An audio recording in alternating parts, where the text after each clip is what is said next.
जय हिंद।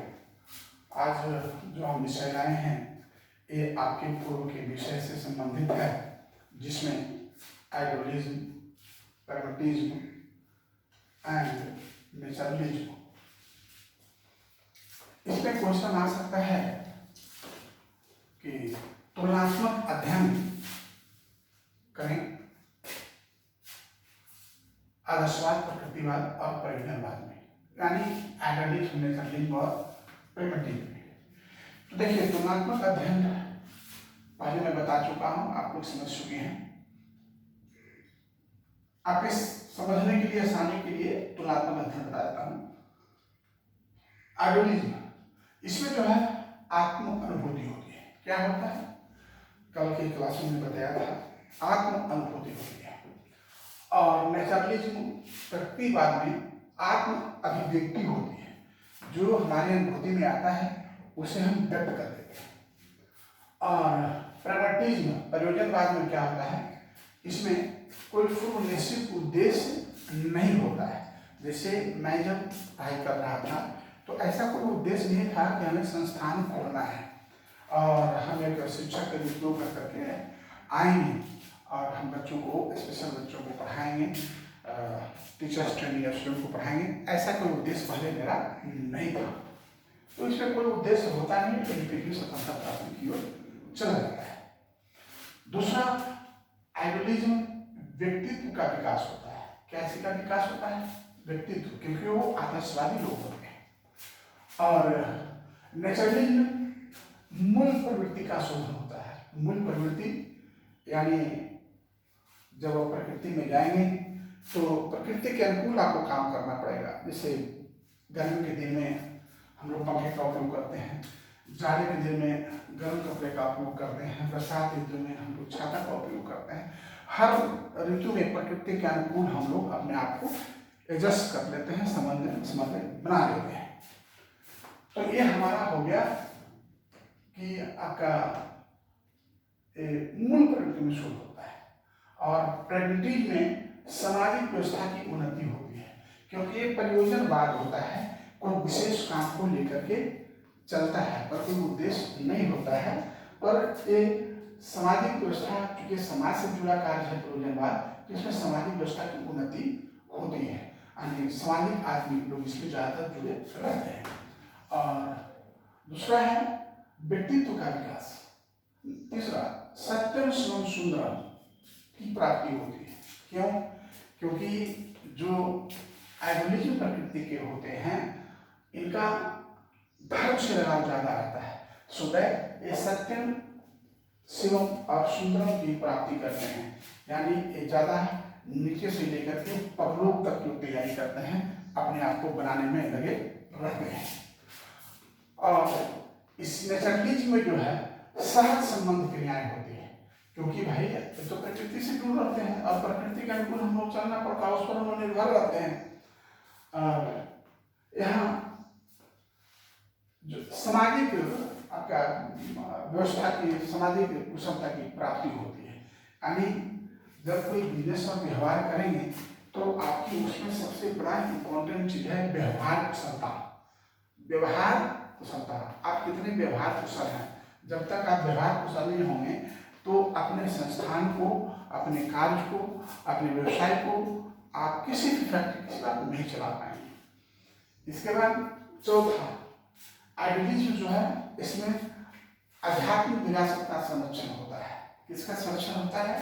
हमारे धार्मिक विरासत का। और प्रकृतिवाद में आपका प्रगति को प्राप्त करता है वो, यानी अपने विकास को, अपने विकास मतलब अपने व्यवसाय को प्रकृति के में, उसका नेचुरलिज्म प्रकृति में वो ज्यादा विकास करता है और विश्वास करता है। जैसे कितने लोग होते हैं, सबको पेड़ पौधा लगाना चाहिए।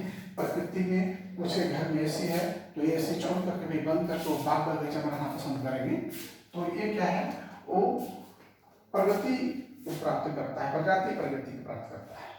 और जो प्रयोजनवाद है, नवीन मूल्यों का निर्माण होता है, यानी नए नए कार्य को वो करते हैं। देखिए, जब आप सरकार की नौकरी करते हैं तो आपको फिक्स काम दिया जाता है, और फिक्स काम दिया जाता है और फिक्स काम करते हैं, फिक्स टाइम में घर आ जाते हैं।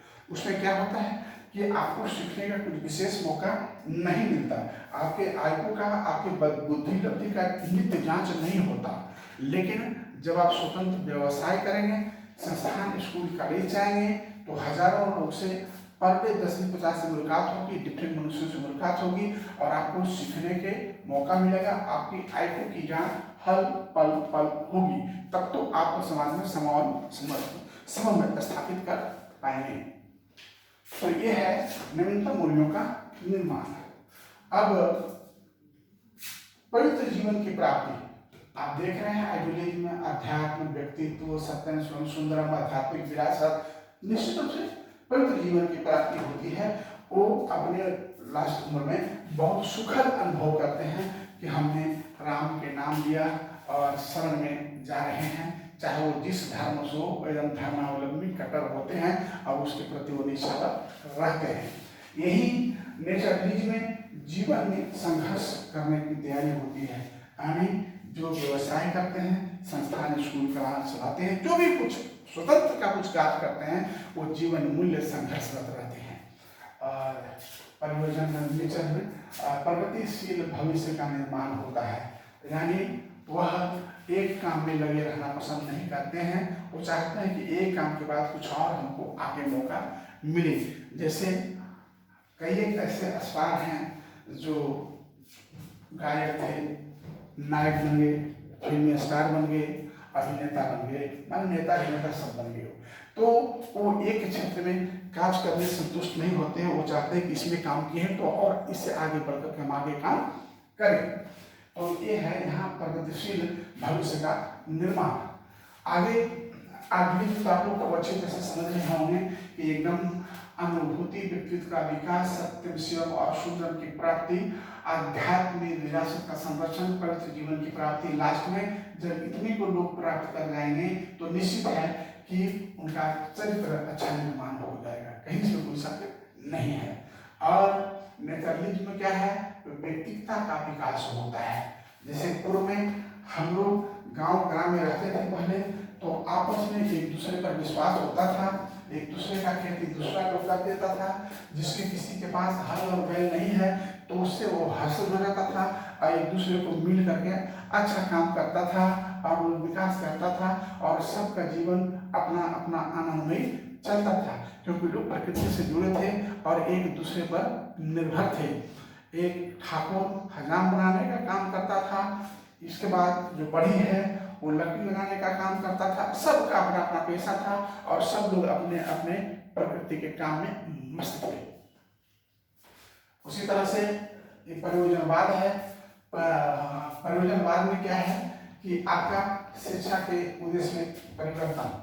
भाई शिक्षा का मतलब सिर्फ पढ़ना नहीं है, शिक्षा के साथ साथ बुक वर्ग के साथ साथ किताबी ज्ञान के साथ साथ सामाजिक ज्ञान भी हमें प्राप्त करना है।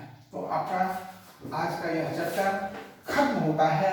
ये आपका आइडियोलॉजी, नेचरलिज्म, प्रेगमेटिज्म, इसमें क्वेश्चन आपको आ सकता है कि तुलनात्मक अध्ययन करें आदर्शवाद, प्रकृतिवाद, प्रयोजनवाद में, तो आप दे सकते हैं। 15 नंबर का क्वेश्चन होगा।